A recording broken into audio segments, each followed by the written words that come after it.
안녕하십니까. 주요 국내외 뉴스를 통해서 주식 투자의 포인트를 살펴보는 크로스체크 이데일리 이정훈입니다. 저희 준비한 기사 보시겠습니다. 코로나19 사태 계속되고 있죠. 어제도 30번째 확진자가 나오면서 국내 지역 감염에 대한 우려감이 커지고 있는데요.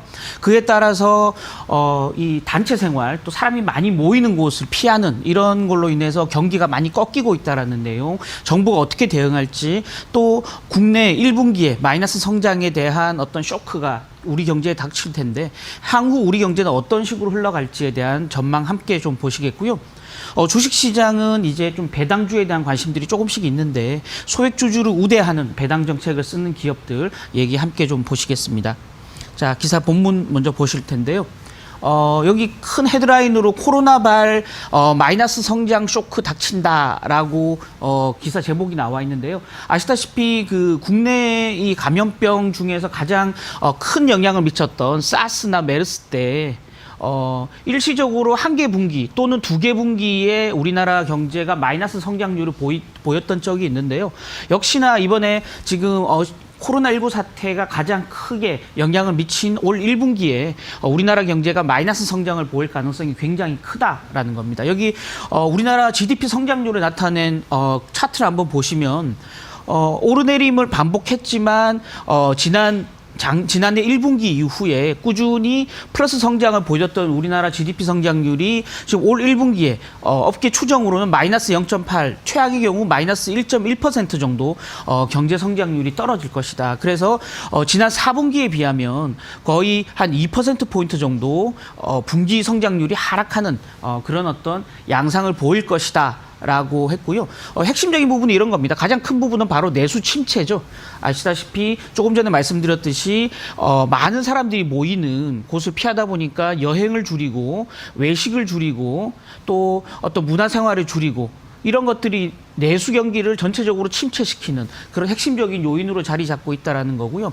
역시 다른 나라로부터 물건을 들여오는 일도 꺼리다 보니까 수출이 줄어드는 이런 두 가지 어떤 내수가 줄어들고 외수인 수출이 줄어들고 이런 최악의 상황들이 지금 계속 반복해서 나타나고 있다. 따라서 올 1분기에 우리나라 경제가 마이너스 성장을 보일 가능성도 있다라는 겁니다. 지금 한국은행이나 우리 정부 같은 경우는 올해 연간 성장률을 2.4%로 보고 있는데요. 벌써부터 일부에서는 올해 2%대 성장률 달성이 쉽지 않을 것이다라는 우려 섞인 전망도 동시에 내놓고 있는 상황입니다. 이쪽 기사 함께 좀 같이 보시죠. 어제 경제부처 합동 업무 보고를 받은 문재인 대통령은 지금 현재 경제 상황이 메르스 때에 비해서 훨씬 더 큰 것 같다. 체감하는 경제 피해가 더 큰 것 같다라고 얘기했습니다. 아시다시피 메르스 때는 2013년 2분기에 경제 성장률이 분기로 2%포인트 정도 하락했던 상황을 보였는데요.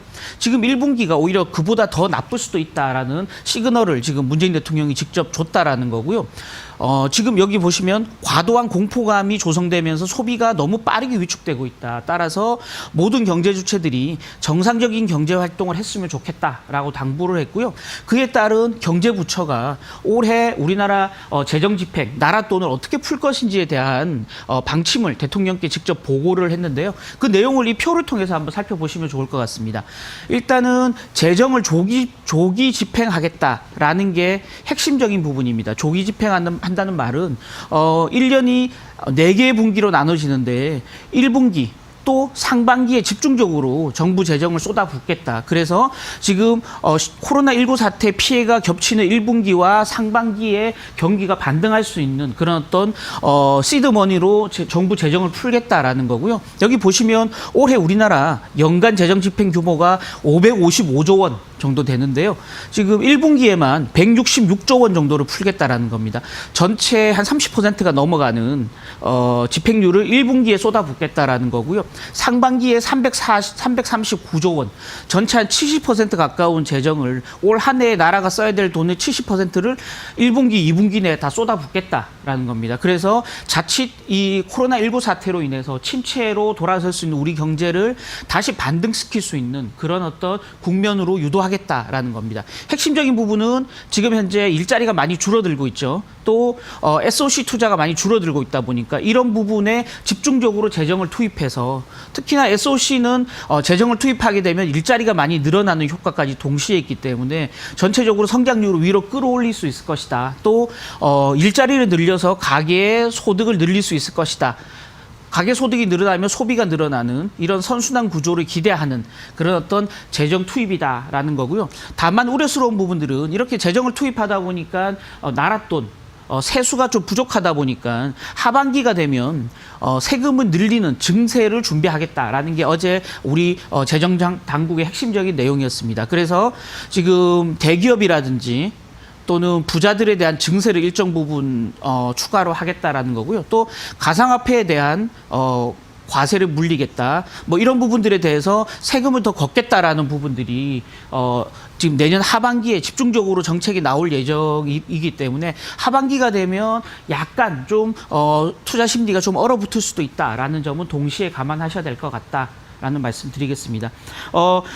조금 전에 말씀드렸지만 지금 전체적으로 우리 정부가 엄청난 재정 자금을 조기에 투입해서 우리 경제의 그 불씨가 꺼지지 않도록 좀 살려내겠다라는 입장을 보이고 있는데요. 지금 어제 업무보고에서 홍남기 경제부총리는 추경 예산 편성이 없다. 지금으로서는 계획이 없다라고 얘기했지만 과거 사스 때나 메르스 때를 보면 늘상 우리 정부는 부족한 세수를 충당하기 위해서 추경 예산을 편성해서 더 많은 자금을 국회로부터 받아내서 이 시중에 유동성을 더 뿌려왔다라는 점에서 보면 시장은 이미 적게는 7조 원, 많게는 한 12조 원 정도의 추경 예산 편성을 준비하고 있기 때문에 만약 추경 예산 편성까지 이루어진다 그러면 하반기로 갈수록 다시 재정 자금이 시중에 더 많이 풀리고 그로 인한 유동성 효과가 시장에 나타날 가능성도 충분히 있다라는 점 동시에 감안하셔야 될 것 같고요.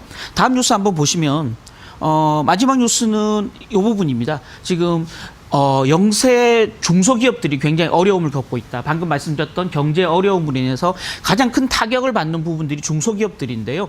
지금 정부가 지원하는 고용유지 지원금이 있습니다. 이거는 매출이라든지 이익이 굉장히 빠르게 줄어서 지금 현재 쓰고 있는 종업원들, 그 고용을 줄일 수밖에 없는 상황일 때 고용을 줄이지 않기 위해서 정부로부터 지원금을 달라, 고용을 줄이지 않겠다라고 해서 정부에 지원하는 그런 어떤 그 제도인데요.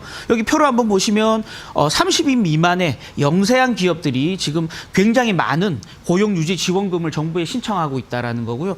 규모가 좀 클수록 그나마 좀 버틸만하다라는 생각을 지금 보이고 있는 상태이기 때문에 특히 중소기업이라든지 자영업자들이 이런 어떤 고용유지에 굉장한 어려움을 겪고 있다. 라는 점을 감안하셔야 될 것 같고요. 만약 이렇게 그 자영업자들이나 중소기업들이 굉장히 고용에 어려움을 겪는다 그러면 가계의 그 급여가 줄어들게 되고요. 가계의 소득 자체가 줄어들어서 소비가 다시 부진해지는, 소비가 침체로 가는 그런 악순환이 나타날 수 있기 때문에 그렇게 될 경우에 내수 관련주들이 굉장히 좀 어려움을 겪을 수 있다라는 점 감안하셔야 될 것 같고요.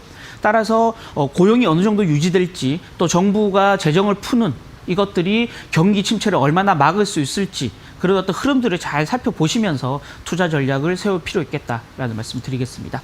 마지막 뉴스 보실 텐데요. 마지막 뉴스는 소액주주에 대한 차등 배당 얘기입니다. 차등 배당 제도는 여러 가지 용도로 활용이 되는데요. 지금 대주주와 그 일반 개인주주, 소액주주 간의 배당을 달리한다. 배당률을 달리한다라는 내용으로 좀 확인할 수 있겠습니다. 과거에는 대주주가 더 많은 몫을 챙기기 위해서 대주주에게 더 많은 이익을 주는, 배당을 주는 차등 배당이 많이 성행했는데요. 최근 들어서는 기업들 자체가 이익이 줄어들다 보니까